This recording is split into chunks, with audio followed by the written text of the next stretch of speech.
Bonjour chez vous. Alors aujourd'hui, je vous retrouve pour parler un petit peu des boutures. On est juste à la moitié du mois d'août, donc c'est donc le meilleur moment pour faire les boutures que l'on appelle les boutures semi-outées, c'est-à-dire les boutures des plantes où en fait le bas de la tige est déjà ligneux, mais le haut de la tige est encore plus souple. Et on a toute une série de plantes que l'on peut bouturer de cette façon. C'est plutôt simple et ça permet de faire pas mal d'économies si on a un petit peu de patience et attendre que ça pousse. On peut entre autres faire des boutures de romarin, c'est ce que j'ai fait ici. Voilà. On peut faire des boutures de différents petits arbustes. Ici, moi, j'ai fait une bouture de Buddléa David, en mon honneur. J'ai fait aussi une bouture d'hortensia grimpant. En fait, on peut en faire aussi de plein de plantes, de sauts. Voilà, ici, vous allez voir quelques boutures, entre autres des boutures de thym que j'ai faites il y a un bon mois. Et vous voyez que ça fonctionne super bien.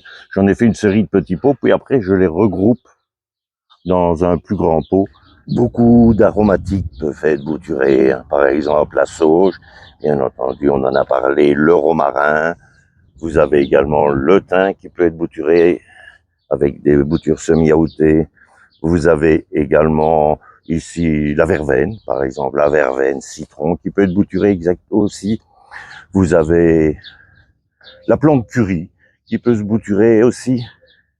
Voilà, le tout c'est de trouver des plantes qui ont quand même une petite partie qui est ligneuse et l'autre partie, voilà, ici c'est dur, c'est déjà presque du bois et au-dessus c'est encore souple. Et vous avez bien d'autres plantes dans les aromatiques, hein, que vous pouvez traiter de la sorte. Alors je vais vous montrer comment on procède et c'est vraiment relativement simple.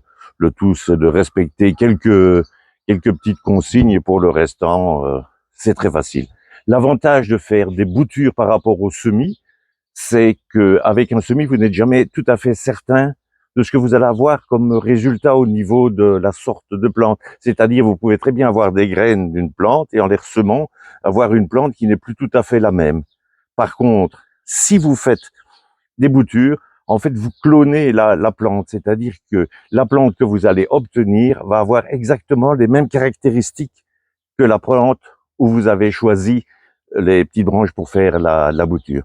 Bon, ici, je vais faire une série de boutures de buis, hein, et je vais vous montrer un petit peu comment il faut faire quand on procède. Voilà, alors ici, j'ai une série de petites branches de buis. En fait, je viens de les retailler, c'est la période.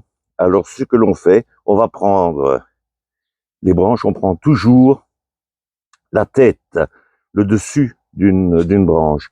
Donc, vous avez ici une petite touffe que je vais prendre. Voilà. Donc, on va aller chercher, en fait, le dessus de la plante et on la coupe toujours juste en dessous, voilà, d'un nœud, c'est-à-dire de l'endroit où les feuilles s'insèrent dans la tige. Voilà. Alors, par la suite, ce que l'on va faire, c'est on va effeuiller cette branche. Donc, on ne va garder que les quelques feuilles du haut, comme ceci. Et généralement, on coupe aussi le dessus de la plante. Voilà, donc on ne laisse que quelques feuilles. Alors, à partir de là, ce dont vous avez besoin, c'est tout simplement 2 terreaux. Voilà, moi ici, je le fais dans des petits pots de 10 sur 10. C'est un terreau maison et jardin. Moi, c'est un terreau que j'aime bien, qui est de bonne qualité, qui est de la firme DCM sans publicité. Il y en a d'autres. Le tout, c'est d'utiliser quand même un terreau de qualité qui est assez fin, parce que les boutures demandent quand même d'avoir un substrat qui est assez fin. Si vous en avez, on peut utiliser aussi de l'hormone de bouturage, voilà, qui est une espèce de petite poudre dans laquelle on va venir tremper sa petite branche. Voilà. Vous voyez, on trompe le bout de la plante et on vient tout simplement le planter dans un pot. Voilà, pas trop profondément, mais pas trop en surface non plus. Bien resserrer la tige pour qu'elle soit en contact avec la terre. Et ensuite, on va arroser convenablement. Voilà. Et alors moi, ce que je fais aussi, je laisse les plantes dans un récipient rempli d'eau pour les laisser bassiner et qu'elles prennent bien l'humidité dans le terreau jusqu'au bout. Voilà, à partir de là, vous verrez tout de suite au bout de quelques jours si votre petite branche continue à voir ses feuilles et qu'elle ne se flétrit pas. Vous pouvez également voir au bout d'un certain temps qu'elle va faire de nouvelles petites feuilles.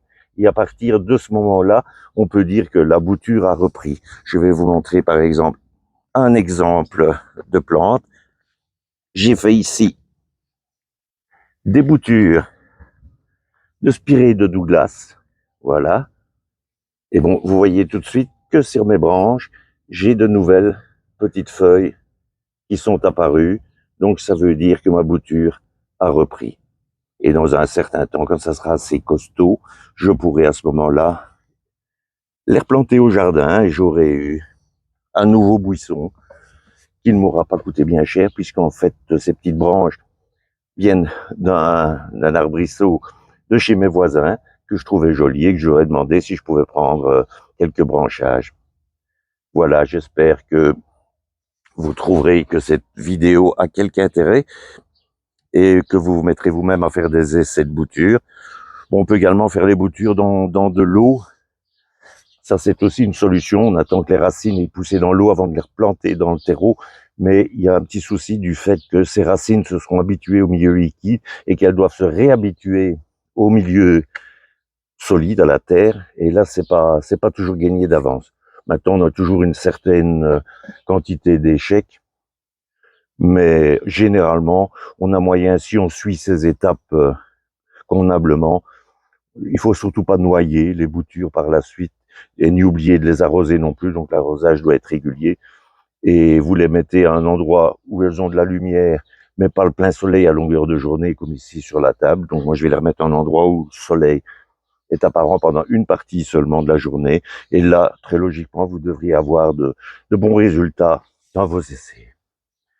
Voilà, j'espère que cette petite vidéo vous aura plu. Mais on se retrouve bientôt pour une nouvelle petite vidéo. Donc, je vous souhaite une bonne journée ou une bonne soirée, c'est selon. Et je vous dis bonjour chez vous.